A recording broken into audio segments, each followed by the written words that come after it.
Hi, I'm Hrothgar, and this is my saga. In today's tale, Green Hell.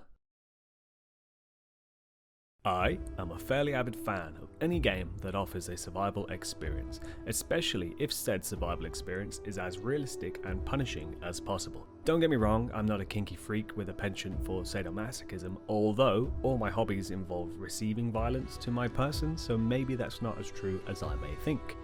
Yeah, come to think of it, maybe I am a pain freak.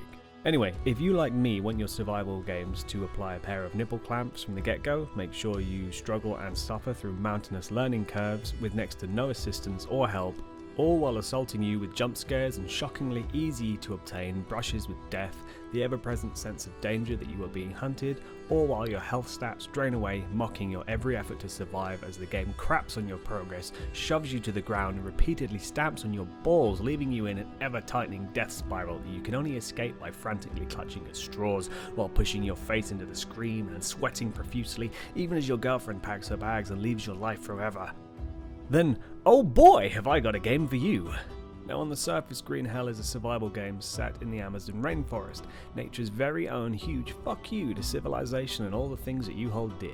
You can play the story mode where you follow the first person adventures of our man, Jake, mother-loving Higgins. Yeah, it's a whack name, but bear with me, the guy is a legit badass, or at least sometimes. Or, if you just can't bear the idea of someone cutting short your own personal BDSM session in a jungle, even though you deliberately forgot the safe word and your balls are not nearly stamped on enough, then the game provides a survival mode which I suppose is you versus the jungle forever and ever until the end of time.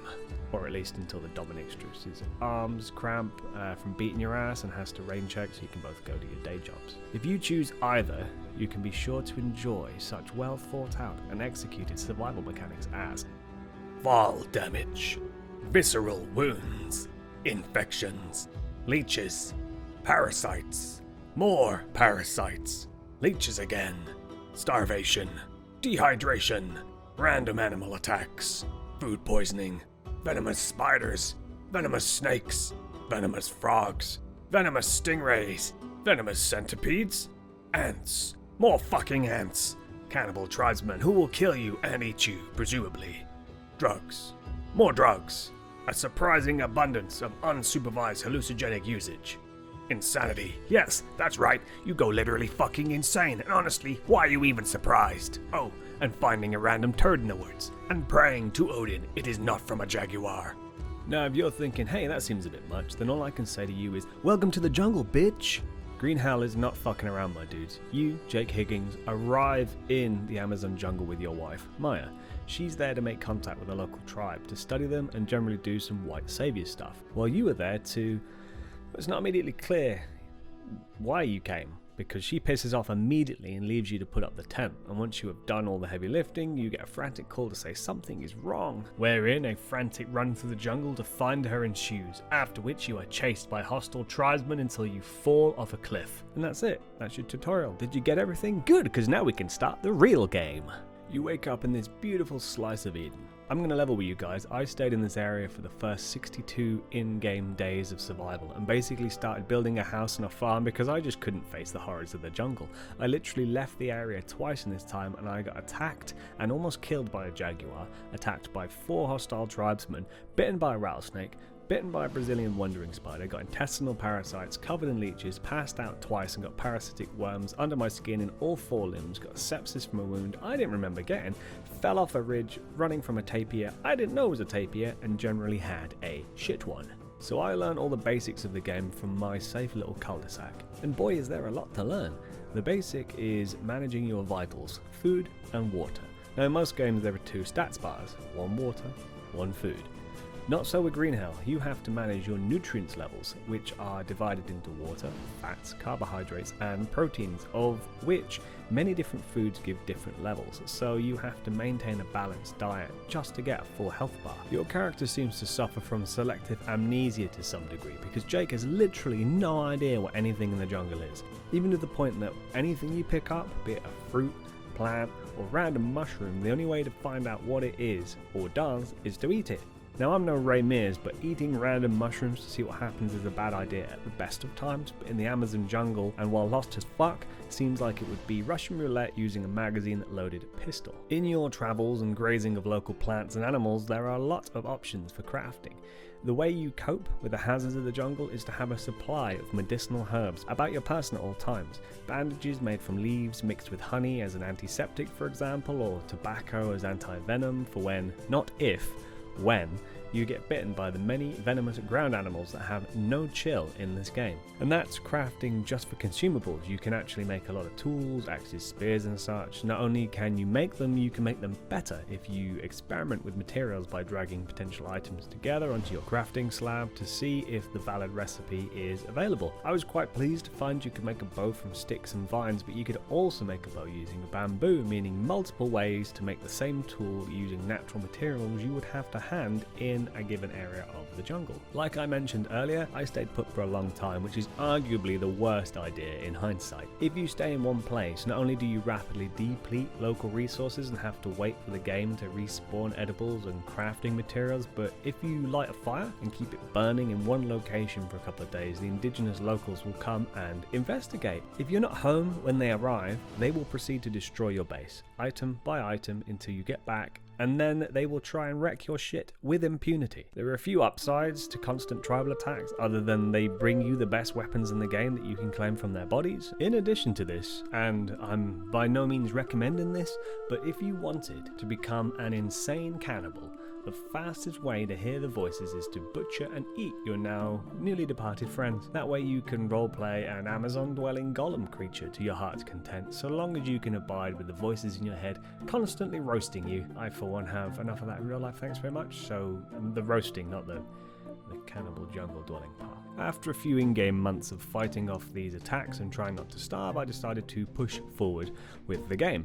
This was a good idea, as during your travels you find way more food and resources, allowing you to stay on the move indefinitely. Yes, you were attacked more often, but each animal you kill can be harvested for meat and bones. Add those bones to a banana leaf and some vines and boom, grizzly body armor. Once you have a full set of armor, you can take on jaguars in a fight. If you shoot them in the face before it rushes you, you don't even have to go mano a mano with furry bastards. Now you are a true adventurer and you can follow the story. And while I won't ruin it for you right now, all I can say is that the psychological trauma Jake, and by virtue of playing him, you will receive is not to be sniffed at.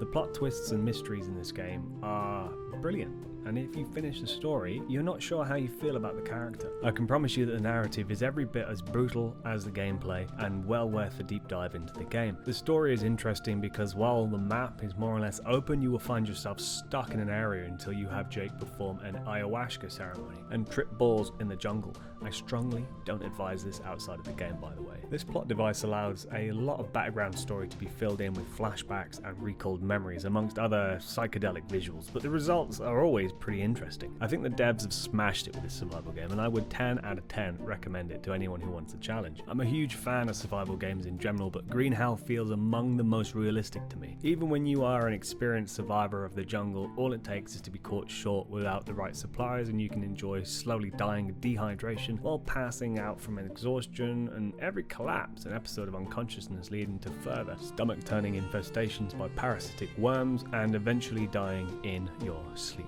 Now the story. Spoilers ahead, obviously. As you play through the main story of Green Hell, you initially assume that Jake Higgins has recently arrived in this patch of the Amazon, and that everything you find is a new discovery. However, it becomes quickly apparent that all is not as it seems. As you discover through your ayahuasca-induced visions, journal entries in abandoned camps, and through conversations you have with Maya over the radio, that the story of Jake Higgins is a pretty messed up one. So Jake and Maya came to the Amazon previously on a trip to visit a tribe called the Yabahuaka? I think that's how you pronounce it. Yabahuaka. Yeah. That seems right. While living amongst the tribe, they notice that the tribe never seems to fall ill with none of the same terminal illnesses you tend to see in modern populations. A mystery for another day. Now they then return home, and it is when they return home that Maya develops terminal lung cancer.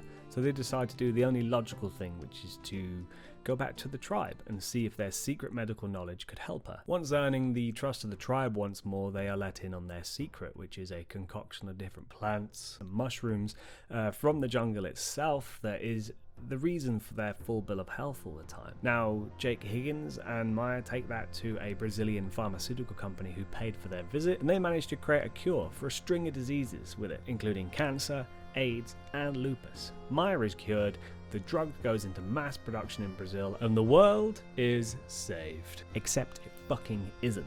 Soon after the mass rollout of this new wonder drug that was rushed through screening and vetting and generally all the proper processes that exist to stop new treatments causing unforeseen side effects, wouldn't you know it, an unforeseen side effect emerges in the form of a deadly virus that sweeps through the population of Brazil and kills over 20 million people before spreading around the world. Now Jake, who was toasted as the genius that found this wonder drug, understandably feels guilty and returns to the jungle to find yet another cure to explain why the Yabahuaca don't get sick with the same drug, whereas the rest of the world are literally dying right now. Jake's problems are made even worse when Maya contracts the virus, begs him to come home, only to slip into a coma before he gets there.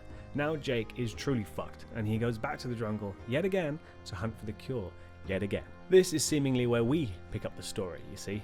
All the conversations he's had with Maya via the radio that seem like, just natural progress of the story, they turn out to be hallucinations from Jake, who has been in the jungle for a long, long time. So long in fact that Maya is almost certainly dead. You are effectively playing as a guy who has caused a world-destroying virus that killed his wife, who he had just saved from lung cancer, who is now living wild in the jungle as he goes insane from the not inconsiderable amount of PTSD he is suffering. Once you find out the reality of the game, it hits hard. Jake thought he saved the world and his wife from cancer. That's a game changer. The drug instead causes the decimation of the Brazilian population and threatens the human species as a whole. Your wife falls sick as you search the jungle for a way to unfuck this situation. She pleads with you to come back and be with her in her final hours. He fails at that, and she slips into a coma, alone and afraid. Jake loses it and goes back to the jungle where he suffers amnesia to the point that you have no idea how long he has been there. And that is your story arc. Good intentions leading to the apocalypse that you are personally responsible for. And the real kicker for me was that the cannibal tribes that you encounter that try to wreck your shit all the time seems like they used to be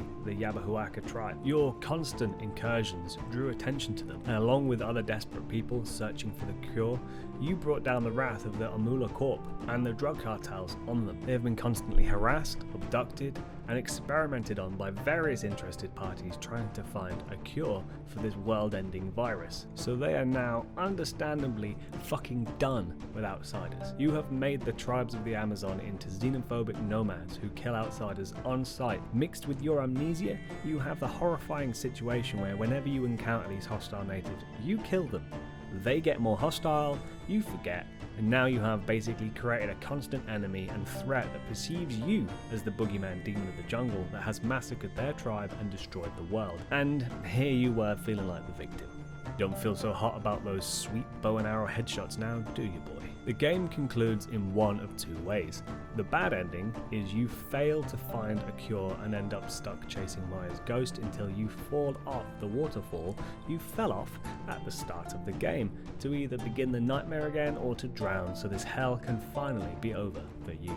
The ending is kind of ambiguous. The happy ending? You find a cure. Turns out the tribespeople practice inoculation to dart frog venom by injecting small amounts over their lifetime. This venom kills the world-ending virus you unleashed upon the world through the cure that you found. This means all of the cancer-killing goodness with none of the coma and death-inducing viral plague. Once you have the cure, you return to the airstrip. You call for a lift, and then you can have one last touching and frankly heartbreaking conversation with Maya's ghost before she goes full Thanos snap and turns to dust, presumably leaving Jake to deal with the crippling emotional damage that the drug-induced genocide he was party to will have caused within his fragile little brain. Good luck with that, Jakey boy. So that is Green Hell. The story is super dark and the narrative plays out really well. You are genuinely horrified as you discover the secrets of your past, and I had to pause the game a few times to get all the what the fucks out of me before continuing. If you want a dope survival game that is super challenging and has an awesome story, then play Green Hell. Also, like and subscribe, why not? I've been Hrothgar, and that's all the tales I have for now. Stay safe on the path.